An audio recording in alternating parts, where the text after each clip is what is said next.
C'était en fait un sport qui nous a permis, alors d'abord de nous faire connaître un peu plus, même si on était déjà connus quand même dans le monde, dans notre profession, mais de nous faire connaître un peu plus. Deux, ça nous a appris à nous frotter un peu à des organisations, à des choses comme ça, qui étaient un peu à notre main. À une finale de la Coupe de la Ligue à Paris, on a mené des TGV complets de clients, si vous voulez, hein. Donc c'est des organisations qu'on sait faire, qu'on aime bien faire, mais ça a forcément amélioré l'image, ça a donné un peu plus d'ouverture.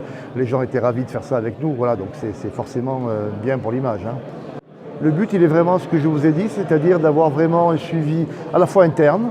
Ça, il y aura beaucoup de visibilité à l'interne parce qu'on va s'y employer avec nos réseaux sociaux, les résultats, le suivi des résultats. Vous voyez, j'expliquais, par exemple, on a mis ça par région, mais c'est sûr qu'une athlète qui est en Rhône-Alpes, elle ne va pas faire ses compétitions en Rhône-Alpes. Donc, il y en a une qui fait une compétition à Caen. Là, on va mobiliser la région de Caen pour aller l'aider. Donc, il y aura toujours du point P par là, ce qui nous permet, grâce à notre couverture nationale, d'être là.